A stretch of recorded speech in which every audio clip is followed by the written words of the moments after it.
New Thinking Aloud is presented by the California Institute for Human Science, Mind, Body, Spirit University, a leader in fully accredited in-person and online U.S. college degree programs in many of the topics we cover here. Visit their website at cihs.edu.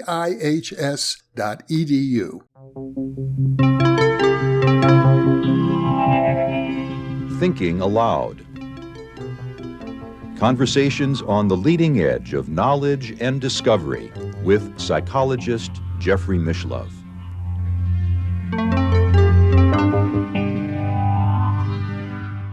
Hello and welcome. I'm Jeffrey Mishlove. Today we'll be exploring the reawakening of the goddess Sekhmet, the ancient Egyptian goddess Sekhmet. My guest is Ronnie Pontiac, who worked as Manly P. Hall's research assistant, screener, and designated substitute lecturer for 7 years at the Philosophical Research Society in Los Angeles. He has produced award-winning documentaries and has written articles for several esoteric magazines. He is author of American Metaphysical Religion, Esoteric and Mystical Traditions of the New World. He is co-author with his wife Tamra Lucid of The Magic of the Orphic Hymns, a new translation for the modern mystic. Ronnie lives in Los Angeles, and now I'll switch over to the internet video.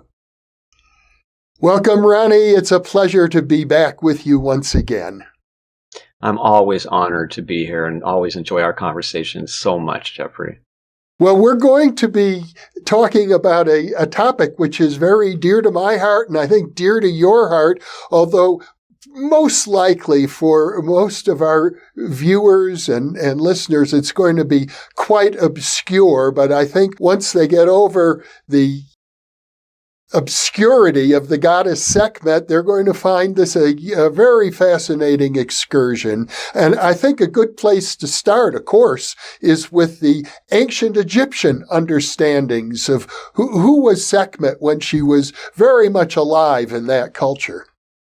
Yes. Well, let's start with the festival of drunkenness. Kind of an irresistible title.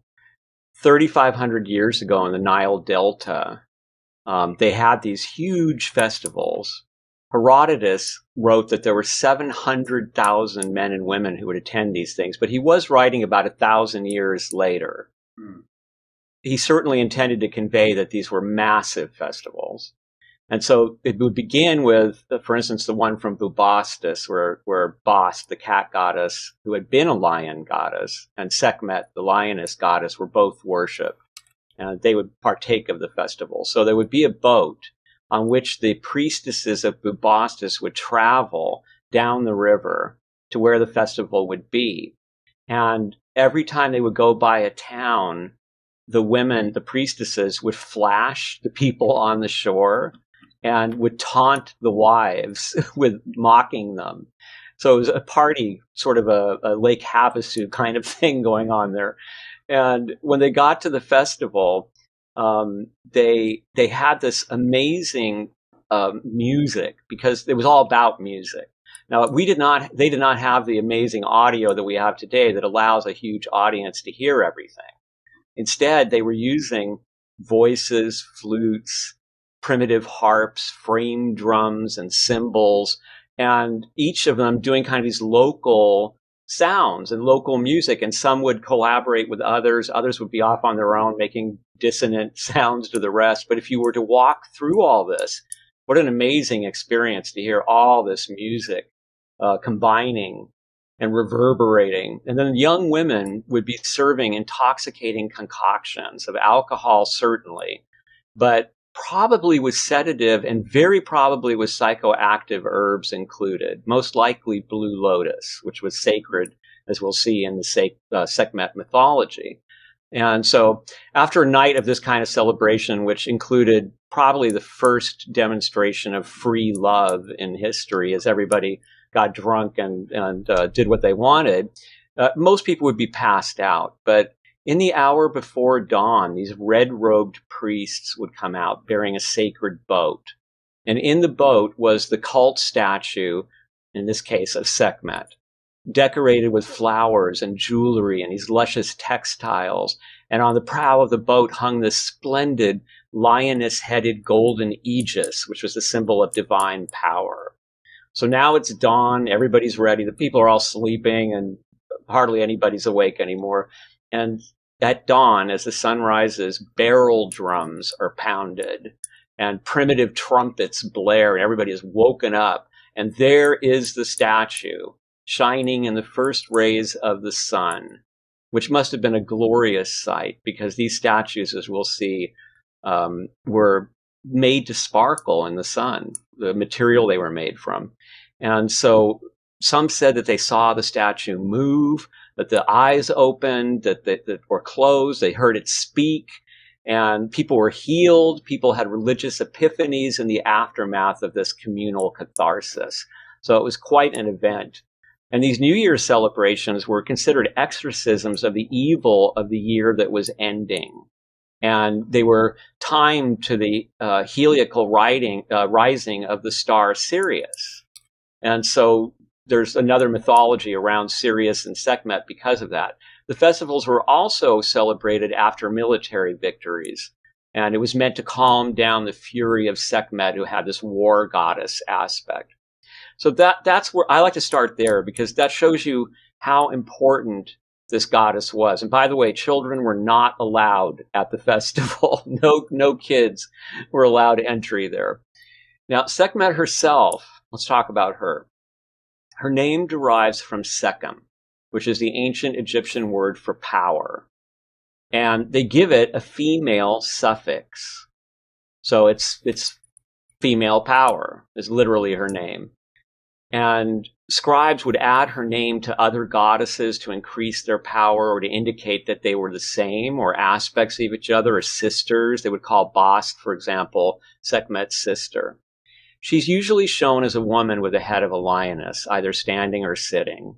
She is a sun goddess and usually has the sun disk atop her head in most of the statues. And she is a justice goddess, like the ancient Greek Dike or the Hindu Durga, who is often shown riding on a lion, coincidentally. And Sekhmet's power is to preserve Ma'at. And Ma'at is the delicate balance, the harmony, and the justice of give and take that creates and sustains life. And this is what she does, is preserve this. She has numerous titles, like a huge list of them, but here's a few samples to enjoy. At whose sight everyone lives. This would seem to relate to the sun. Before whom evil trembles. The most beautiful. She who detests lies and wrongdoing. The protector of the common folk. The adorable one. The pure one. The only one. And in case there's any doubt about that, one who was before the gods. And even mightier than the gods. Now, some of these, like only one, appear with other gods too, and are common epitaphs when priests are honoring deities. But some of these are unique to Sekhmet. We first see her 4,000 years ago in Old Kingdom pyramid texts. She was worshipped across Egypt and Nubia for over 2,000 years. And her sacred rite, the Litany of Sekhmet, invoked all her names and sacred places. I think they, in a sense, they foreshadow the Orphic Hymns, right? Because they're like the Orphic Hymns, they're gathering together all of these different aspects of this kind of religion. But maybe the most fascinating thing about Sekhmet is these statues. And we will talk about living statues because, boy, I mean, these statues, when Tamra and I did research on this and we interviewed a lot of people who are Sekhmet devotees, so many people had experiences with these statues, even people who didn't really know who she was, but who encountered her in a museum, and they had these kind of moving statue experiences. So the statues are amazing because each head is unique, but they all combine the features of a lioness, and an adolescent male lion who has not yet grown a full mane. And the mane is stylized, so it looks like tongues of fire and like the sun flaming. And her ears are made to look like leaves, and her whiskers often suggest flower petals. I mean, it's so beautiful. Her statues have floral rosettes decorating her bare breasts, sometimes with prominent nipples. And some of her statues have these beautifully carved, I mean, really extraordinary finger and toenails, complete with cuticles. They're all carved of granite that's ranging in color from deep black to red-brown with veins of red, pink, and gold, and lots of flecks of quartz, like silver flecks. And in museum lighting, these statues kind of quietly glitter. But when they were cleaned and polished and anointed with fragrant oils and standing in this bright sunshine when they were revealed outside the sanctuary, they must have been literally sparkling with light. And some scholars have argued that the statues at the mortuary temple of Amenhotep III, where most of the statues were, he built most of the statues, had them built, that these were arranged to reflect the heavens. So the actual statues were set up to reflect aspects of what the Egyptians could see in the sky. So this is the kind of an introduction to Sekhmet, and as we continue talking, we'll be able to say more about her. But she represents this. To me, it's interesting because one of the things that's most famous about her is her rage and her destruction of humanity, who she found to be unjust, and we'll talk about that. But I find that over this 2,000-year history, there's a lot of trying to fit Sekhmet into the patriarchy going on. And I think some of it is pretty egregious and obvious, but for whatever reason, scholars have kind of, even in academia, telescoped all this. And so all the different myths of all the different eras are considered to be Sekhmet. But I think if you look at it carefully, you can see how this has changed over time.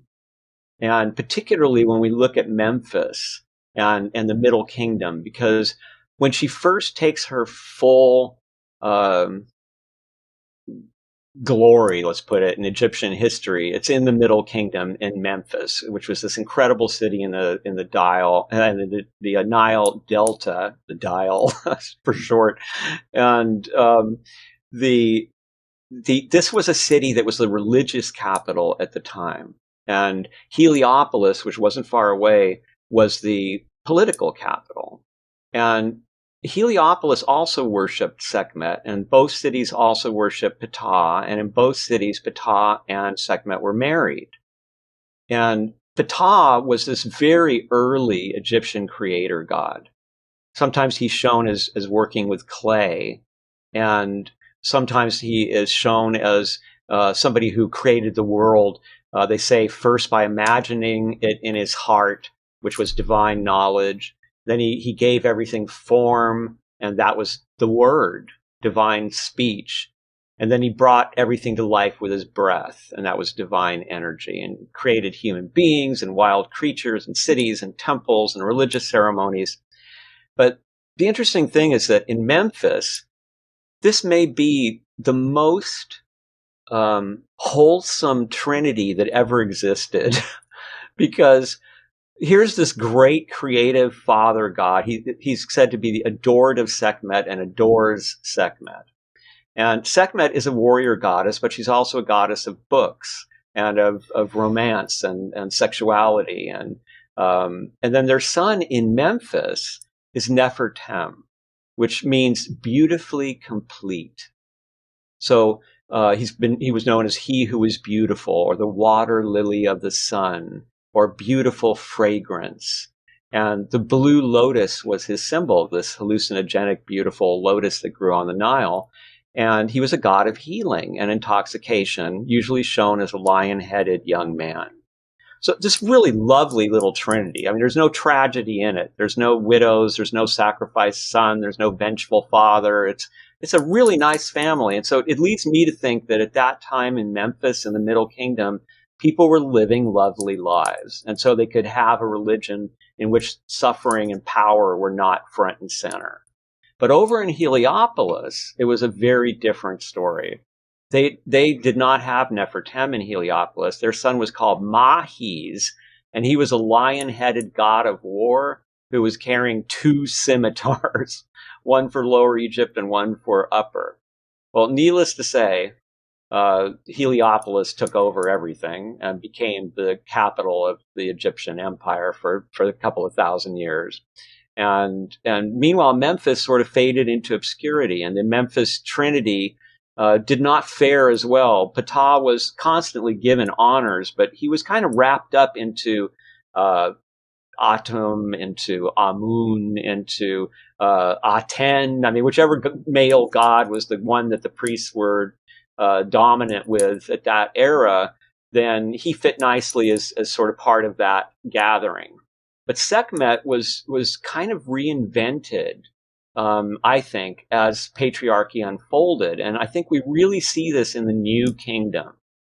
So this is obviously after the Middle Kingdom, if people are not familiar with ancient Egypt, and about 500 years, the New Kingdom.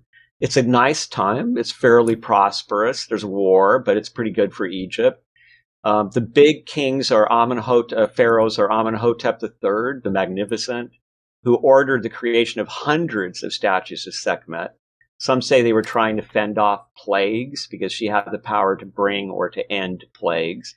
And some say that he was doing it because he was sick and he was building these statues, having them built to make himself healthy, to get her power, to restore harmony to his body. Ramses II, the Great, had dozens of the statues made. And the female pharaoh, Hatshepsut, had a porch of drunkenness built so that she could attend the festival of drunkenness in style. And things start to change with, we really see this in a book that was called the Book of the Celestial Cow. This is so interesting because this was found in the tomb of Tutankhamun. And this is about 1,000 years after Sekhmet was first listed as next to Bast and the earliest surviving evidence. And in this book, there is the story of the destruction of humanity. Now, the celestial cow is the goddess Hathor. Love, dance, music, beauty, motherhood, abundance. I mean, just a lovely goddess. The golden calf of the Bible. And she was worshipped in the Old Kingdom going way back. And because cow milk was so important to the early Egyptians as food and medicine, and they used the hide and the bones the way indigenous people have, and in America. And so the Book of the Celestial Cow contains the destruction of humanity, and the story goes like this, briefly. Ra gets old. He starts to kind of lose interest in humanity, and humanity starts to lose interest in Ra. And they start to make fun of him, and they start to cheat and lie and do all the things that Ra hates. And so Ra gets angry, and he calls together his father, the primal chaos Nun, and Thoth, his advisor, the great scribe of the gods, and all the other divine advisors. And they tell him, and this is a quote from a papyrus, "Let your eye go to smite them for you, the evil schemers. May it descend as Hathor." Well, she goes down there in the form of a lioness, and she begins to slaughter unjust human beings. And the narrator tells us her gaze was pleased by it. And she actually says, "I overpowered them, and it pleased my heart." Now, what's going on here is that human beings, can be very destructive. We see it today, too. This is protecting the natural order. And Hathor is sort of progressing like, do we really need these things? I mean, they really mess up a lot of stuff. Well, Ra, seeing this, decides, I didn't mean to slaughter them all. I mean, she's getting kind of out of control here. We need to stop this. And so a messenger is sent at dusk. And Hathor is told, okay, that's good. Ra's happy now. You don't have to do any more. And she's like, I think I want to kill more of them. And at that moment, Sekhmet emerges from her. And so now we have the full-on Sekhmet, the way the Kali could emerge from Durga. And Sekhmet can't be told, don't do this.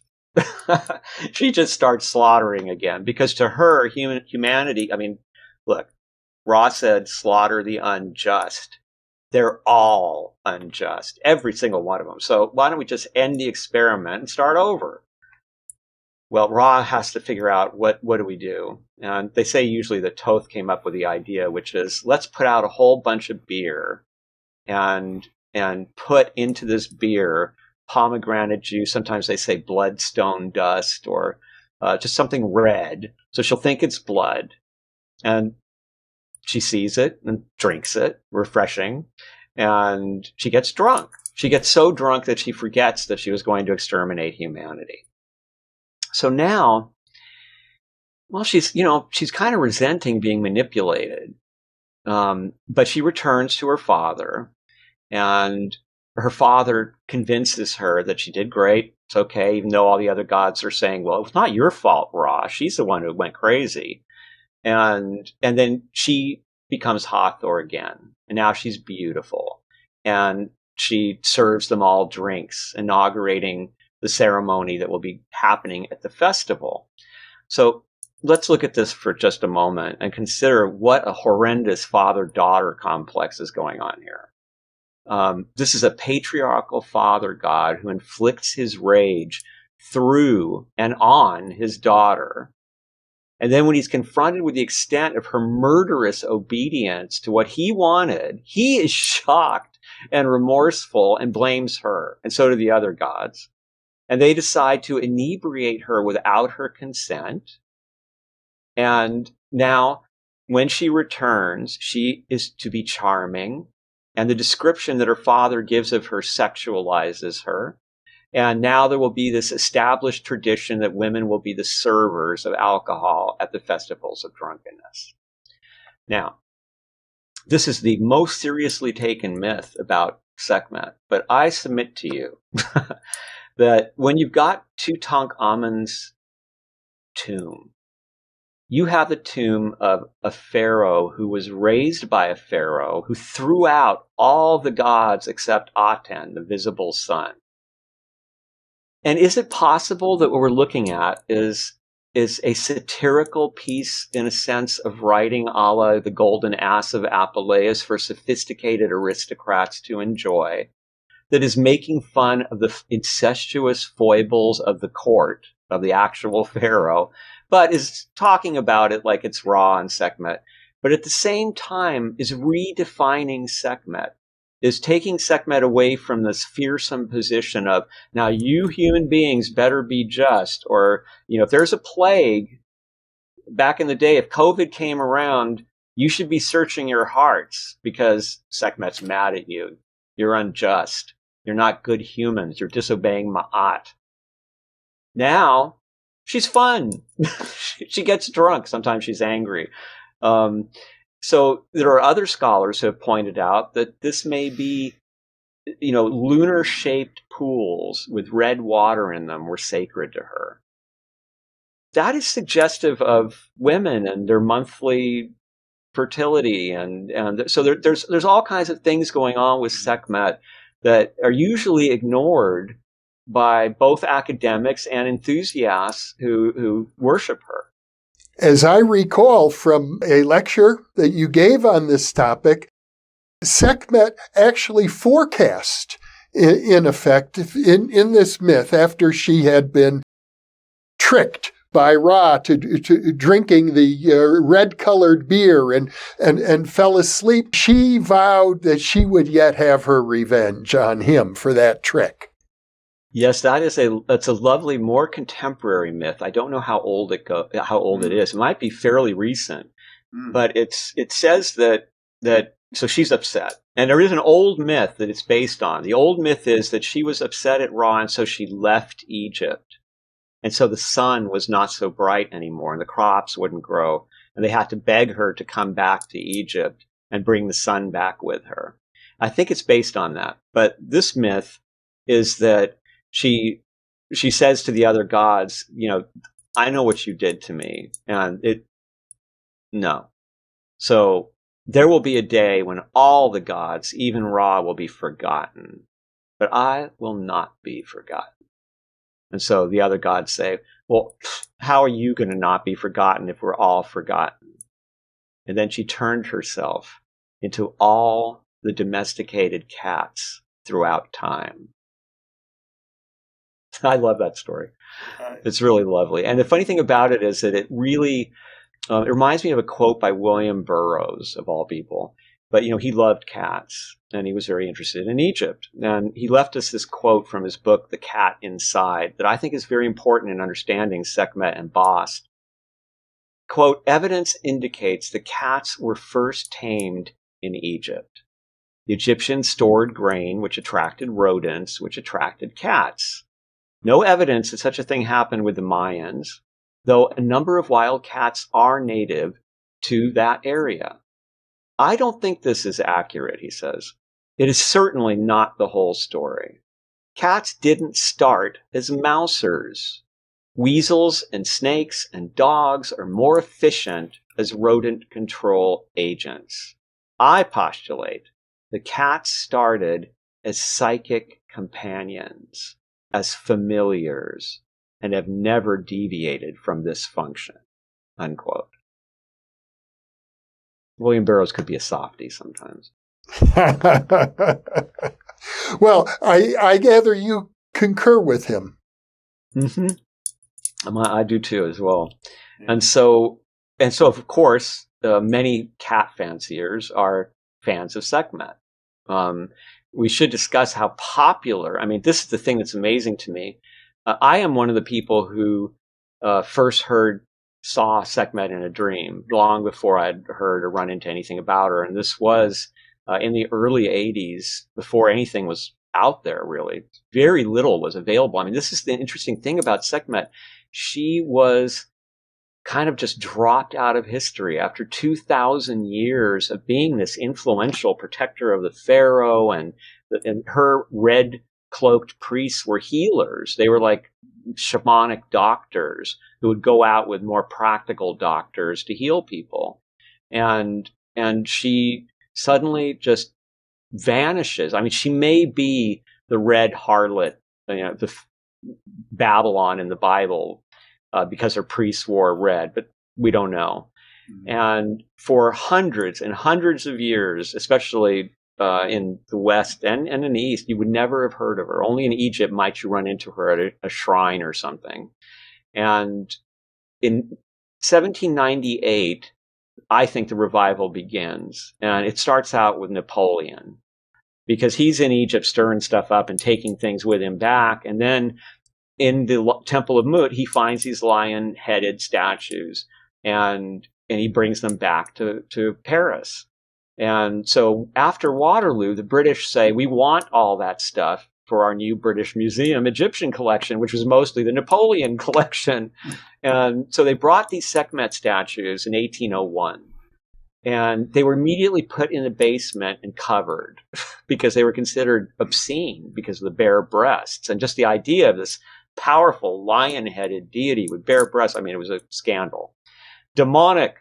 And so in 1833, we have records that Sotheby's sold 7 of these statues into private collections, but they didn't sell quickly. Only one sold in 1833. They were misrepresented, too. They were called representations of Isis. And they were pretty cheap for a giant ancient statue. They were about $700 in today's money. So they weren't very highly valued. And one of them, which did not sell, stayed there until 1880. And then since nobody ever, actually, if I recall correctly, it was sold, but no one ever claimed it. So they wound up putting it on top of the doorway at Sotheby's Bond Street, and it's still there. One of the earliest outdoor sculptures in London. And so then nothing happens for a while. In 1903, Percy Newberry, the scholar, lists the inscriptions of Sekhmet from statues around the world. That was like a big deal. In 1915, H. Spencer Lewis, the imperator of the AMORC, the Rosy Cross in America, one of the big societies here, placed a small statuette of Sekhmet on his desk when he was starting all this, and he kept it there. And it was the beginning of his collection that he gave to the Society of Egyptian Antiquities. and you can still go there and see it. I don't know if it's open, but they're there. Yeah. And in 1919, there was a guy named Albert Lithgow who saw the Sekhmet statues at the Met and started to dig into what do these things mean? And then nothing for like 40 years.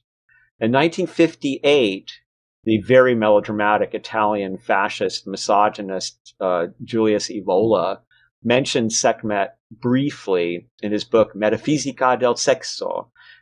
He said that in the ancient world, the Egyptian soldiers who survived battle would wear an iron ring on the left hand as a symbol of marriage to Sekhmet, and this is the origin of the so-called left-hand path. I don't think that's true, but it's romantic. And then it really starts, Jeffrey. I don't know what happened, but in the 1980s, you start seeing everything from, like, we found that there was this place called the Mercury Cafe in Denver. It's like this organic restaurant that opened years ago. It's still there. And there's this papier-mâché Sekhmet that's been there since the 80s up on a balcony where they have a little stage for performances. And nobody knows where it came from or how long it's been there. But now it's like this important part of this place. And then in 1981, a book was written called Sekhmet et la protection du monde, the Sekhmet and the protection of the world. And this was a series of invocations for the Temple of Horus at Edfu. And there was this consideration by the author Germond about this dual nature of Sekhmet for the first time. So she protects the order of the universe. She protects the good pharaoh. She accepts protects the honest citizen. She's a friend to the poor and the oppressed. But on the other hand, she visits pestilence and catastrophes and wars. And so what is the story here? An interesting thing about that pestilence, by the way, is that it's the same word in Egyptian for a fishing net. And so, in a sense, pestilence was seen as this big fishing net that would capture people like fishes in it. And she had power over this net. And so they would give amulets, rituals, offerings, gifts, prayers every single day to these Sekhmet statues, trying to show respect and to remind everyone of Ma'at, because one of her titles was She Who Loves Ma'at. And this warning, if you ignore the balance that makes life possible, you will experience the destructive side of Sekhmet. There will be pandemics and wars and famines and natural disasters. In 86, she pops up in the news because, of all people, John Lennon and Yoko Ono have just sold a 3,300-year-old statue, 2-ton, 8-foot-tall Sekhmet through Sotheby's. And that brings us to Bob Masters, which I've been waiting for a long time to talk to you about. So could we perhaps have you talk about Bob for a little? Robert Masters was the husband of Jean Houston. I knew him when he was alive, and I worked closely with Jean Houston in 1975, as I recall. I first attended a 3-week intensive program that Jean Houston ran called Dramanon. It was held in New York State.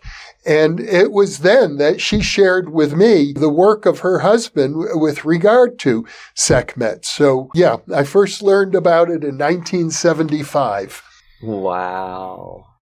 And she explained how she and her husband were very involved in psychedelic research. He was also a sex researcher. He was responsible for as I recall, an archive of books on sexuality in New York City. And they met there. And their goal at that time, having just published the classic book, a great book, Varieties of Psychedelic Experience, their goal was to develop ways of achieving altered states of consciousness comparable to LSD, but through other means, not by the use of drugs. So they worked with hypnosis, for example. They were very, very skilled, both of them, as hypnotic practitioners. I, for example, witnessed Jean Houston hypnotizing one of the people she worked closely with who was a pianist and a composer. And Jean would put this person into hypnosis and then tell her, I would like you to compose a piano concerto in the style, and she would name a famous composer, could be Mendelssohn, for example. And this lady, and I witnessed this, would come out of hypnosis, sit down at the piano, and without any further preparation, play a complete piece, like a sonata or a very serious piece of, what would you call it, classical or romantic orchestral music on the piano. It might go on for 20, 30 minutes in that vein. So she was demonstrating the power of hypnosis. And her husband, Robert, had also found a talented subject. They were looking, because with hypnosis, incidentally, there is something called hypnotizability. Some people go very deep into a hypnotic state and other people cannot. So they were looking at how deep can people go who are highly hypnotizable. And Robert Masters was working with such a person. She, in trance, began describing how she was receiving instructions from the goddess Sekhmet in the practice of magic. And these instructions, as I recall, had to do with understanding each finger. They would look at the fingers of your hands. Each finger had a different color associated with it, and different colored energies could come out of each of the different fingers. You had to know which ones to use. That was part of the teaching. I never got into it too much more, but Jean was very impressed at that time that an entire system of magic was being dictated to this woman by the goddess Sekhmet, and Robert Masters eventually, as you report, wrote a book about it that's gone through a couple of editions. Yeah. Let me give your viewers a little background on him, because, wow. This was a man who was a World War II Navy veteran. He served in the Pacific. And then after the war, he helped his father, who was a colonel, in the distribution of supplies in France and Germany, which were just devastated, of course. But while he was there, Robert informally studied with Sartre and with Simone de Beauvoir. And in Germany, he researched the work of Martin Heidegger, and he became one of the first people to translate Being and Time, Heidegger's masterpiece, into English. So he first studied really with Sartre and then with Heidegger. And when he went back home, he was supposed to teach philosophy in Missouri. And it must have been boring because he gave it up and he became a newspaper editor in Houston, but then wound up in Shreveport. And I don't know if you knew this, because I didn't, but he became friends with Elvis Presley at that time in his life. And that's when he got the invitation from the Julian Press to be the editor of the Library of Sex Research. That was in 1962, which is kind of amazing. So he moved to New York City to do that. And this was the time that the CIA was involved in experimenting with LSD in New York City. And he got involved in that too. And for my research, Jean was one of the volunteers for the LSD experiment. And so that's how they met. And her father had been a joke writer for Bob Hope and for George Burns. Yep. But she had attended Barnard College, and she was already driven by this drive to explore human nature. And they were married by 1965. They published together or separately 50 books and more than 100 papers. But it was in this one paper he wrote called Consciousness and Extraordinary Phenomena. It was published in 1974, so I mean, right there when you were there.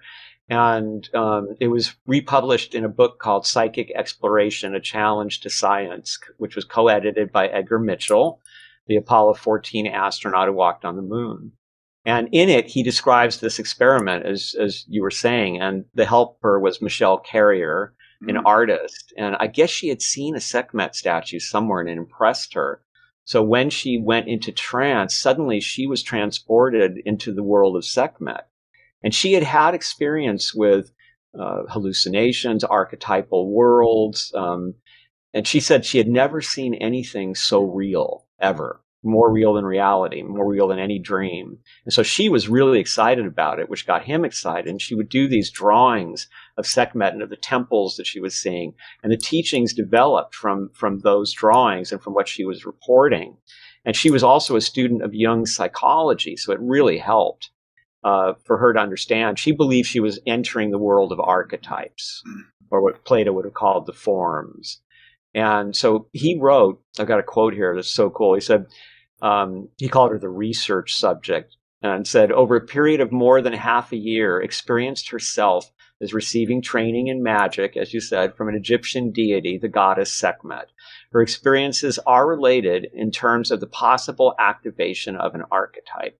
And it is suggested that those experiences are analogous to ones described by such historical visionary mystics as Swedenborg and even Arabi. But he would not publish until 1988 his own incredible, overwhelming vision and experiences with Sekhmet, which are in that book. And I also wanted to mention a funny thing about him. And maybe he's how John and Yoko got into Sekhmet. I don't know. But there's a story about how John was a big fan of Mind Games, The Guide to Inner Space, a book that both of them had written, Gene and Robert. And that supposedly one day, Robert was sitting in a restaurant and Lennon walked in and recognized him and came up to him and said, hey, you wrote the book that gave me the inspiration to write my song Mind Games. So apparently the song Mind Games was inspired by Robert and Gene's work. And so in 1988, as you were saying, this book came out, The Goddess Sekhmet, Psycho-Spiritual Exercises of the Fifth Way. And many of the people we interviewed expressed their shock. Like, these were people who first encountered Sekhmet in a dream or in the name, and they went searching, what is this thing? And back then you really couldn't find anything, no internet. And I know in my case, it took me a couple of years to figure out what Sekhmet was. And I found it eventually in a very old Egyptology book by Budge in the PRS library. And there it was in the index. I was so thrilled. And so this was a book that combined these exercises, like the finger one you described, all kinds of interesting, like, for instance, some of the exercises are intended to help you to be able to use all your senses simultaneously. Because Robert had noticed that people tend to hear, so they don't see as well. They focus on one thing at a time. And he wanted people to learn how to hear great while they were seeing great and have all the consciousness and all the senses. So there was a whole bunch of exercises in it, but there were also photos and stories about the experiences that led to the book. And also there were the names and some history that was important to people who didn't really have access, but who were experiencing this. And it's also interesting to me that in the early days, he was interviewed by this magazine called the Monthly Aspectarian, which was a zine out of Chicago. And he said that, yeah, he was using psychedelics when this was all going on and when he was writing the book. But then later he would deny that. And I can't tell if it's because back then he wanted people to pay attention, so you had to say it was psychedelics, or if it was because the other way around. But he does describe in the book being overtaken by Sekhmet literally, and says that people around him saw his face change and his features change, that he looked like Sekhmet. And he had this huge vision that lots of hot babes, as befits somebody who used to work for Julian Press. But there's amazing temple scenes that he experienced being in. And as he says, the walls were pulsing and the perspectives were shifting and the goddess spoke to him. And he was certain, he says, that he had served her on other planets in other dimensions throughout time. And I do want to mention, since we're here on that, about how UFO researchers also have Sekhmet theories. And there are people who claim that Sekhmet was an alien, that, for instance, one of the stories goes that the whole story about the destruction of humanity got it wrong, that basically this was a good alien, a warrior alien. She came down to defend humanity from evil aliens who were trying to exploit and warp us. And that's what the slaughter was actually about, and that she's still here fighting them. And this has something, of course, to do with the star Sirius and beings from Sirius. So there's a whole UFO element as well in the Sekhmet mythology that's developing. And Masters said that he had received the mission to revive the religion, to reestablish the mysteries. And he promised there would be more books, although he didn't come through with that. He also promised, and this is my regret, he was going to write an autobiography that would include all these experiences. And he never finished it. And I really wish he had, because that would have been a wonderful treasure for all of us to have. And so that came out in 1988. And then in 2002, a second edition came out, because I remember this, because the paperbacks from the first edition were going for like $100 or $200 on eBay because people couldn't get them anymore. And so they were re-released. And then Kenneth Grant, the well-known Thelemite, left-hand path writer, he gave this very grave forward warning the reader that this is very powerful. And Masters updated his experiences of these 14 years that had gone by. And he said that he was blown away by what a worldwide movement that had occurred in the wake of it, that he was getting hundreds of letters from people who'd been seized by her, and that their lives had been powerfully transformed. And so Masters, he approached the religion a bit like a hierarchy, like that, he was the great teacher, and then there were other teachers, and you really needed to have a teacher. You couldn't just do it on your own. But he used this phrase, the cat is out of the bag, a lot about Sekhmet. And the cat got out of the bag, that bag too, because all these people started having experiences away from the book that with her awakening in their lives, and visions and dreams. I mean, I have one friend who, really well-educated academic and author, and she was jogging in very hot weather, and then suddenly heard this voice say, "You're a priestess of Sekhmet," and didn't know what it meant or anything about it. And then had to go about finding out what this weird auditory hallucination was, and it opened her life in such a way that she eventually became a priestess of Sekhmet in one of the traditions that has occurred since then. And so now, if we can, let me talk just a little about how crazy this is, how many things have happened. Okay, so in 1988, there's just the Masters book, really, and some academic stuff and a few statues here and there. Actually, let me add something here, Ronnie, that you may not be aware of this. I don't think it's reported in your lecture. Charles Muzes, who was a partner with my mentor, Arthur M. Young, the two of them, for example, co-edited an anthology called Consciousness and Reality. Muzes also wrote another book, and I think it came out before 1980, and it was called The Lion Path. Oh, I've heard of that. Yeah. And it was also based, he doesn't refer, to my knowledge, directly to Sekhmet. He just calls it The Lion Path, but it's based on ancient Egyptian mythology, and it involves a discipline for achieving immortality in heaven, for entering the paradise of Osiris. I remember looking at that when I was working on the AMR book, but I did not know it was connected. That's incredible. Yeah, that makes sense. I remember what I was reading in there. It makes sense.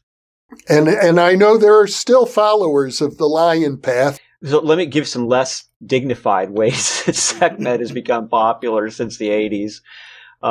So not too bad that she is a character in the Marvel comic universe, where she is among the gods of Wakanda, of course. Mm-hmm. And if you go on eBay or Amazon, anywhere like that, you can now get art prints, pens, t-shirts, necklaces, rings, earrings, bracelets, phone cases. I mean, you name it, it's for sale. Very popular subject for tattoos. There is a company called the Surly Brewing Company that makes a pomegranate red beer that's called Sekhmet's Rampage. There are artifacts. Most of them are amateurish recreations, but they're sold at a wide range of prices all over the place. And there are also beautifully fashioned statues, including big full-size ones that are being made. And in social media, there's tons of Sekhmet activity in groups and memes, and people named Sekhmet. And cats, lots of cats named Sekhmet. There's a near-Earth asteroid that's no current threat that is named Sekhmet. And just before we did this, I searched on Google to see how many hits would be for Sekhmet. And it was 4.5 million. And then on TikTok, the hashtag Sekhmet had in 2023, the last time I checked, 23 million views. There have been 20 books published about Sekhmet in the last 20 years, which is more than since ancient Egypt. And there's two temples. There's, for instance, a goddess temple in Orange County with a big 8-foot tall statue. And there's also a temple devoted to Sekhmet in the Nevada desert.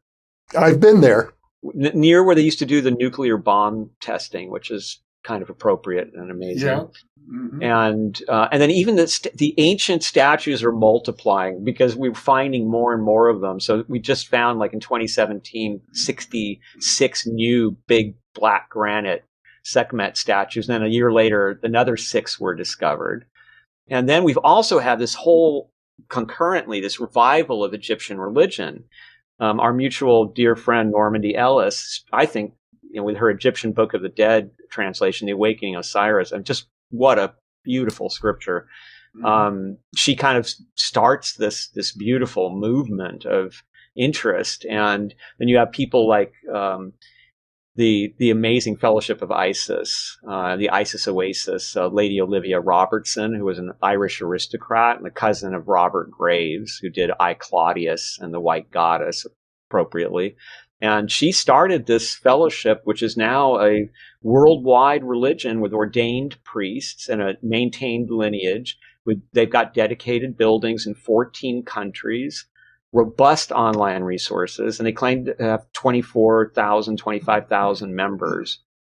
And then there's other people that were involved with that who branched out. Like there was somebody that started the Oakland Temple of Bast, whose name was Serena Toxicat, kind of a sort of a punk rocker person, and an author, poet, model, musician, and a fashion designer, and a really well-known protector of cats.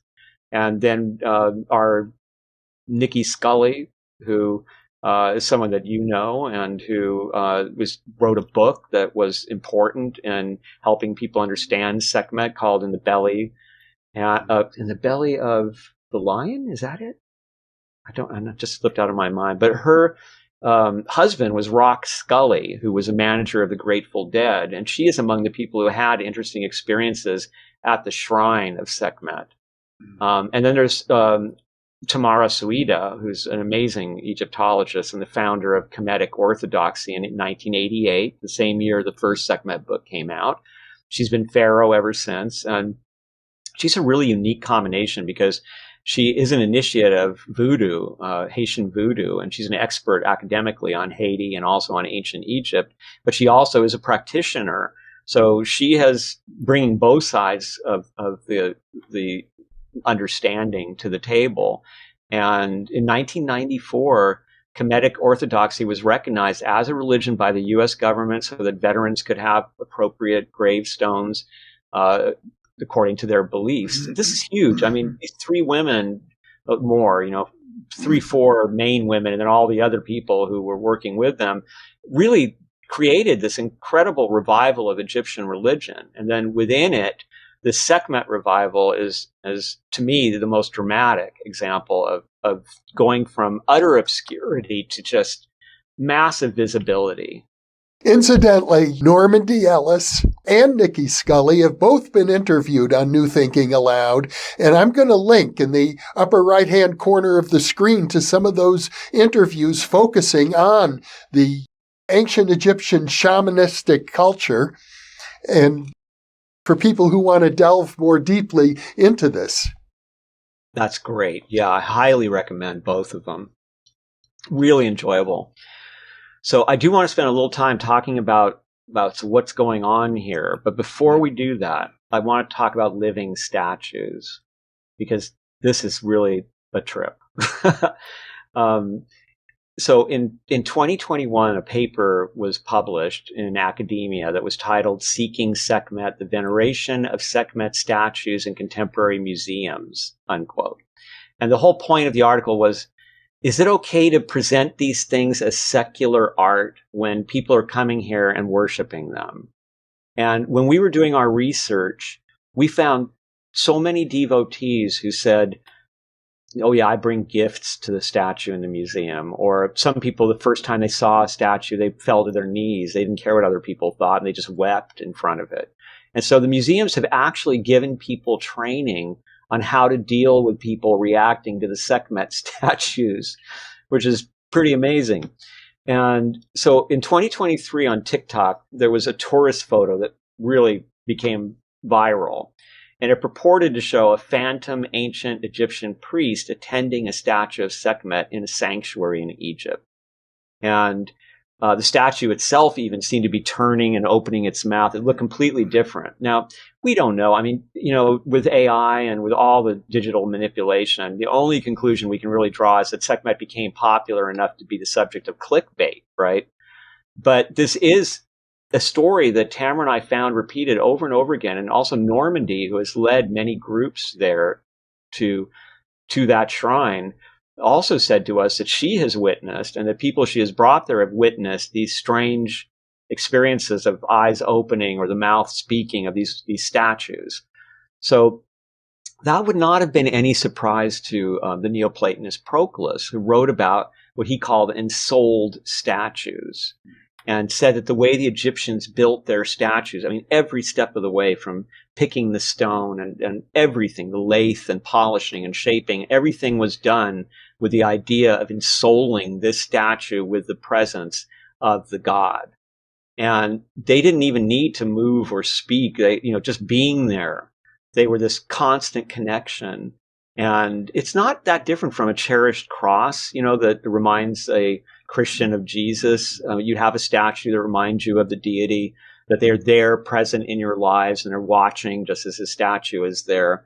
And the statues were believed to ward off plague and illness and violence and criminality. Just to have a blessed open statue meant that the consciousness of the deity was radiating around your sphere, around your home, and around your life.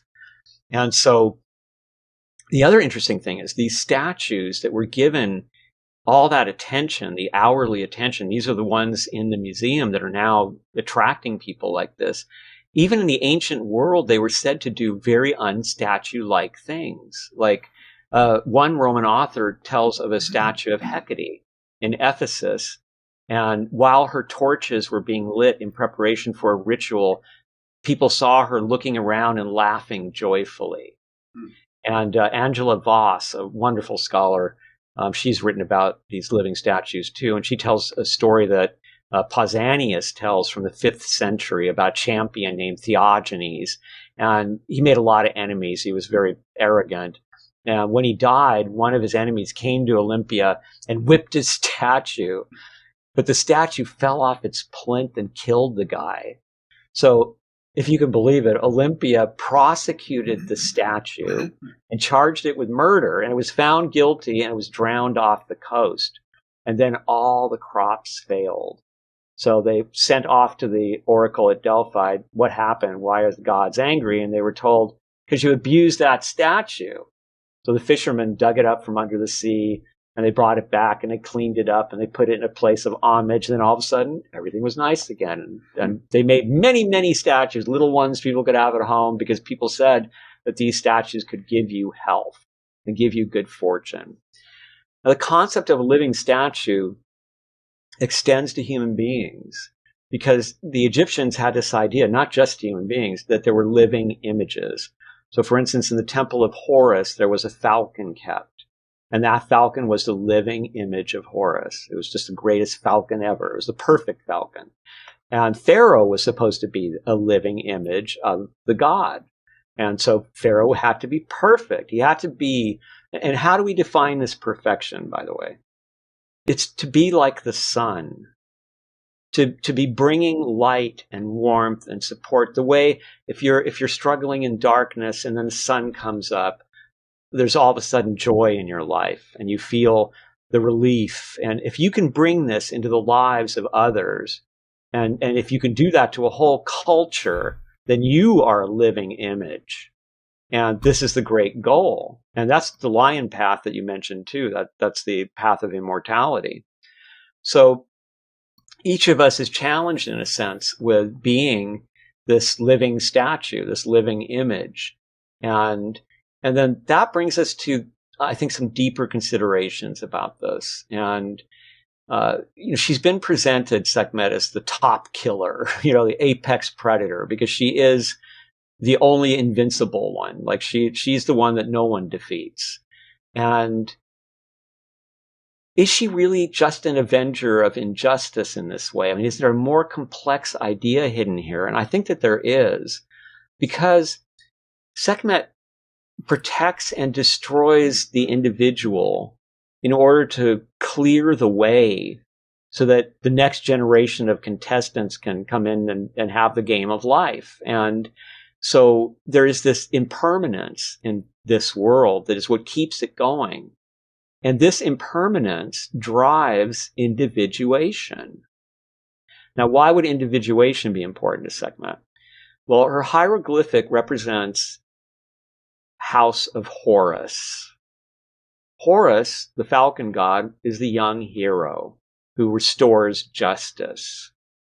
She provides the space, the teaching, the protection for him to develop so that he can come and restore the balance of nature that makes life possible.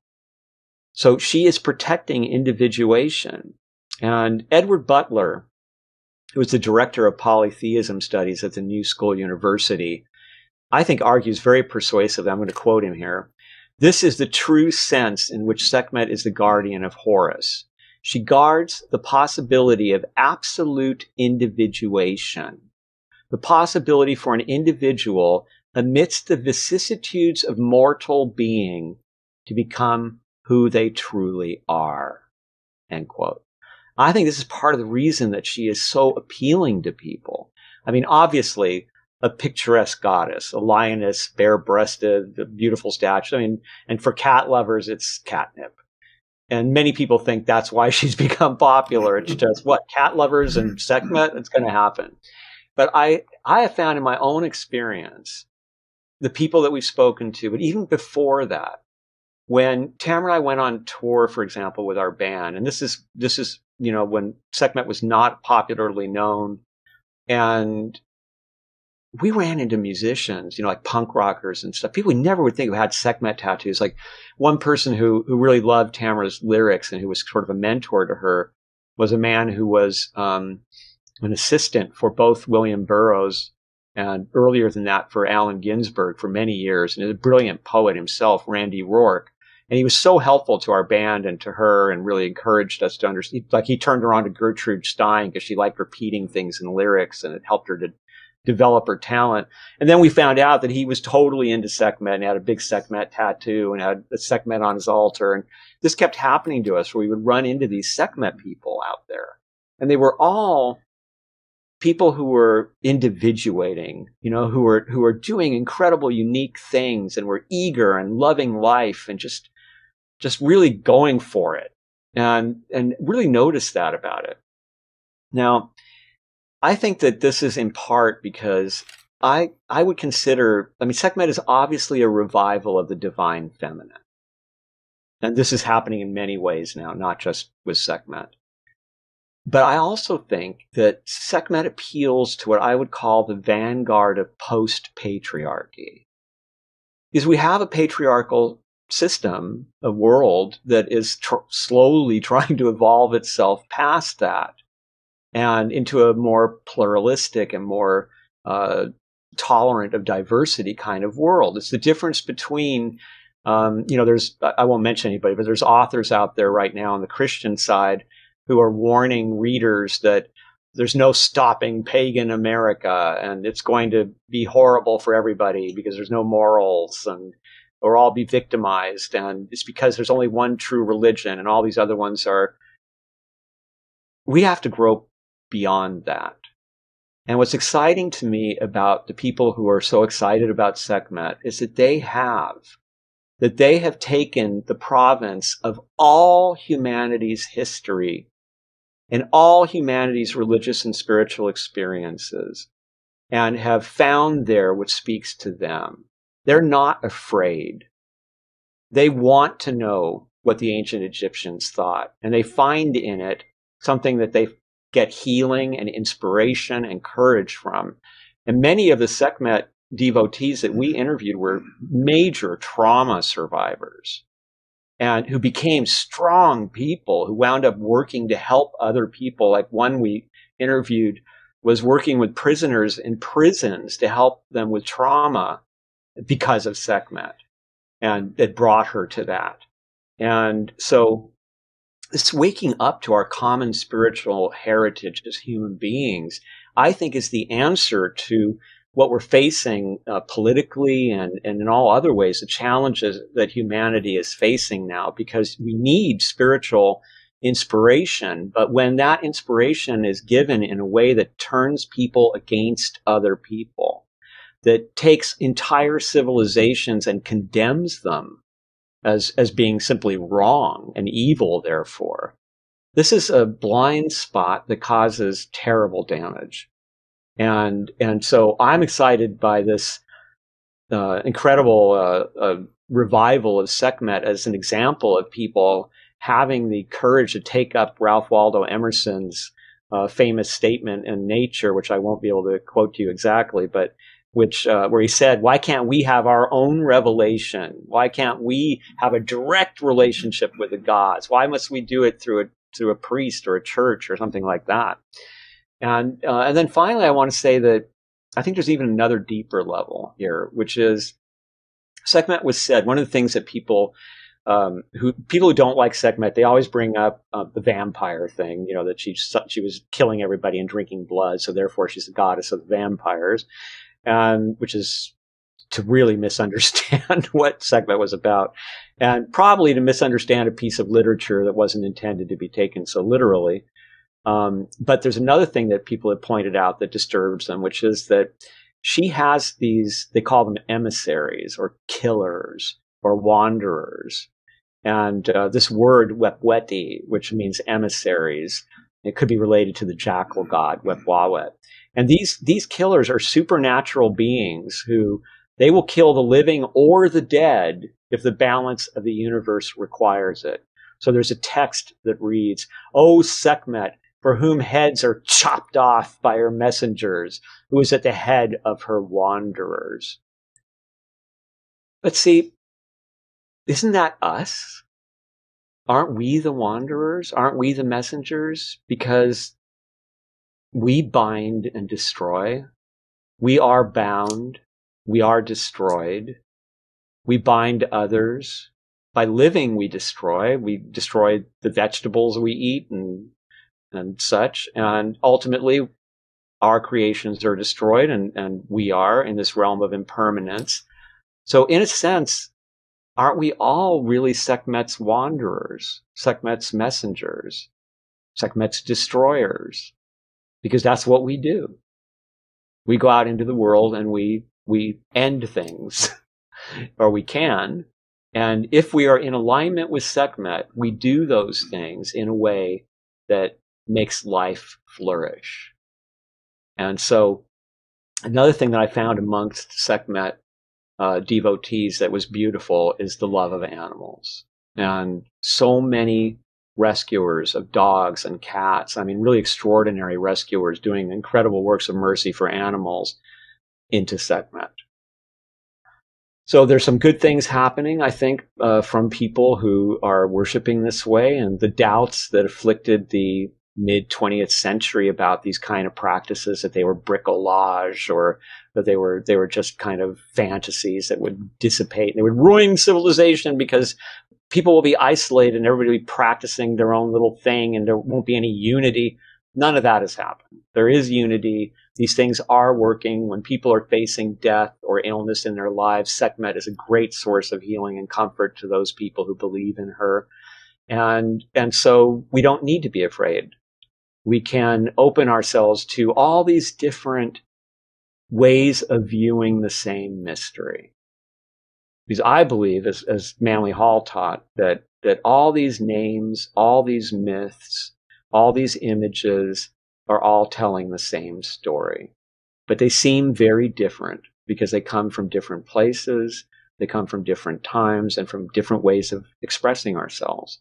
And so we mistake them for being something very different. But when you study all of these different paths, you find that the same experiences are invoked by all these teachings, and that the result, a truly a living image, somebody who is like the sun, who is bringing goodness into the world, is the goal for all the religions. Well, let me ask you this, Ronnie.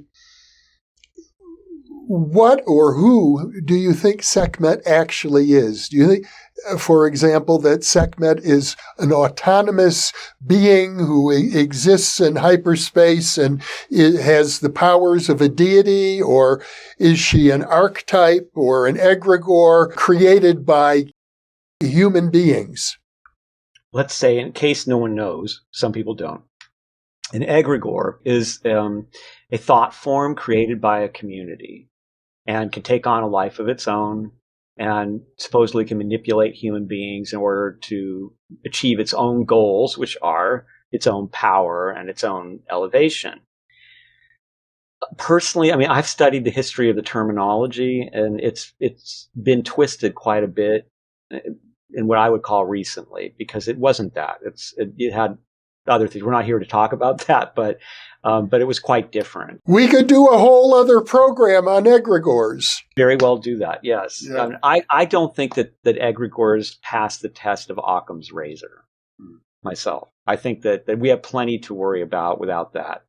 And yes, human beings can create by what we are thinking and the atmospheres that we create and such, but I don't feel that optimistic that I think that we are able to create potentially immortal beings that manipulate us. I think we're a little lower than that on the totem pole.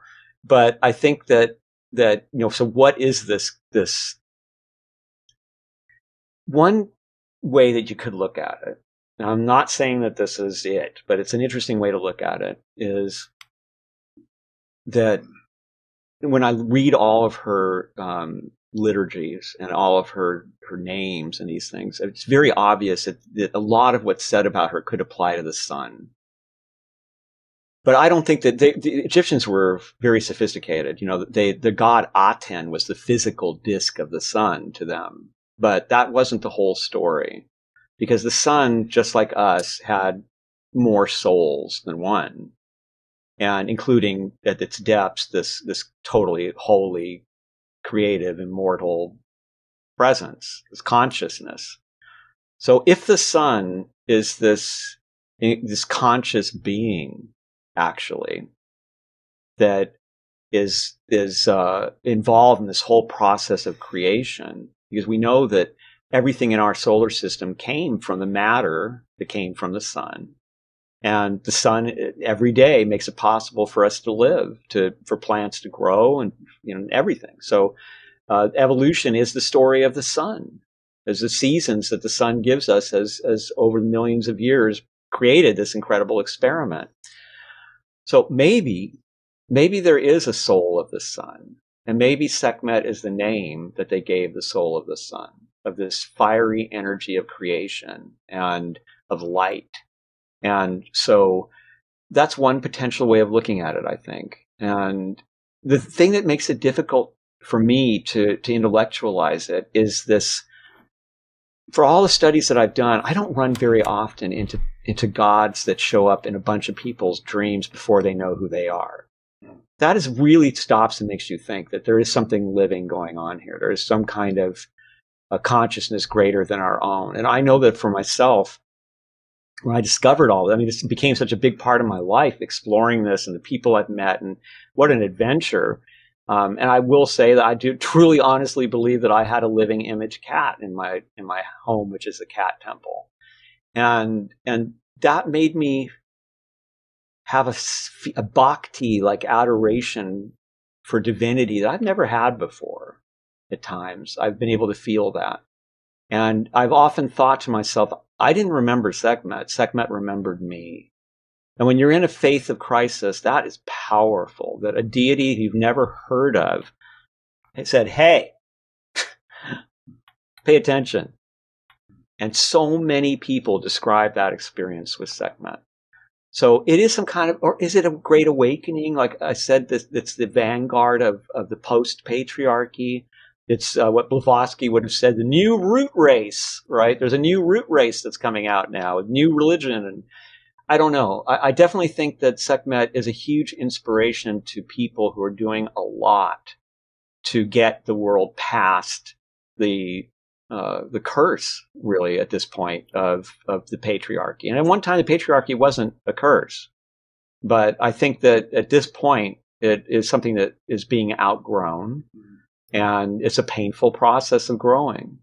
And so this deity seems to strongly represent that process of going past it. And I actually had a dream once, which I hesitate to share because it was so, well, there's a lot of hubris in it. But I had a dream once where I saw Jehovah. He was standing with priests, and he looked like kind of like a Sharpei. He had very deep wrinkles and was wearing a brown friar's robe and was very serious and unpleasant, with a very heavy sense of gravity. And the moment that I saw him, I just walked over to him. I would never do this, and I have great devotion to all gods, but I walked up to him really fast, like you would to a misbehaving child or something, and I slapped him. And I said, "That's from your mother, who you forgot." I blame Marie Hall. Well, I think it's important when we consider all of this activity around Sekhmet that you've been describing, not to try to reduce it to something else, that, to say, oh, it's an archetype, it's a manifestation of the collective unconscious, or it's an egregore. It's better, I think, just to accept it in its many varieties of manifestation. I think what you said earlier is really quite appropriate, that Sekhmet is a manifestation of the divine feminine.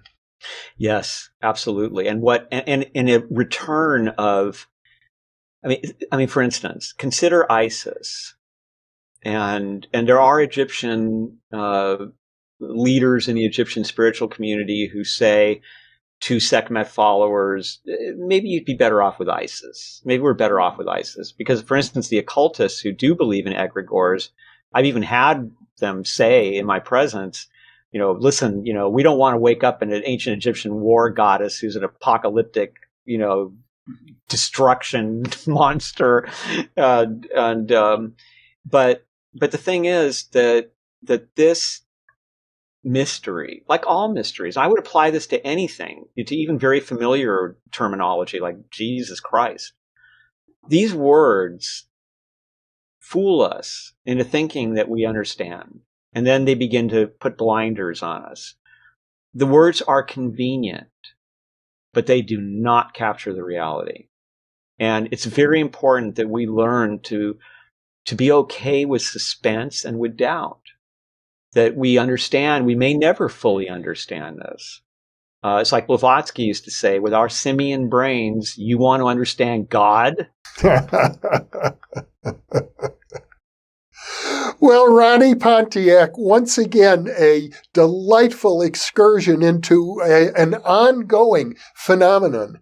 And I wouldn't be surprised if in the comments section that will appear with this video, we learn from our viewers of other activities in the Sekhmet universe. I hope they will. And we always ask that people who have these experiences let us know. And I will say, it's my last story, that when I did the lecture you were referring to for the last Tuesday Society in London, there was a person who attended. And when I did a Q&A at the end, he said, well, I don't have a question. I just wanted to tell you that my wife and I just got back from Egypt. And we went there with no knowledge of Sekhmet, and we tested positive for COVID as soon as we got there, and we were just devastated. But we said we're going to go to Karnak. We're going to do it that one day before we get sick, and we'll wear masks. And we came to Egypt, and they went to Karnak, And they saw very little because they wound up in the shrine of Sekhmet and they stood there for hours. They couldn't explain why they were so utterly fascinated. I've heard that from many people about Sekhmet. And when they left, they were both, God, I feel so good. I don't feel sick at all. They retook the COVID tests and they were free of COVID. Maybe it's a coincidence, whatever, but he was so moved by it that he told all his friends, and one of his friends said, well, this guy's lecturing on Sekhmet. You should attend. And then he was kind enough to share that story. So if anyone who hears this or sees it has stories like that, please put them in the comments. That's a wonderful story. And I've been to that shrine at the massive temple of Karnak. It's a tiny little shrine, but it has always felt to me like the spiritual heart of the entire Karnak temple complex. Yeah.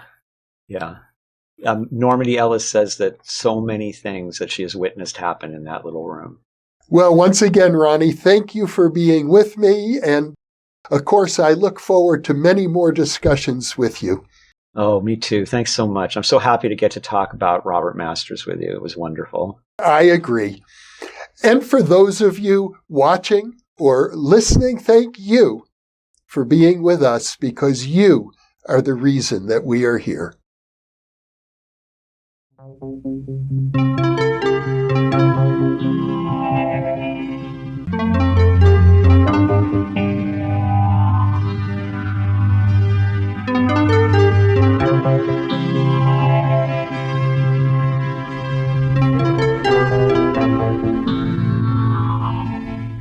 Book 2 in the New Thinking Aloud Dialogues book series is a tribute to parapsychologist Russell Targ, celebrating his 90th birthday.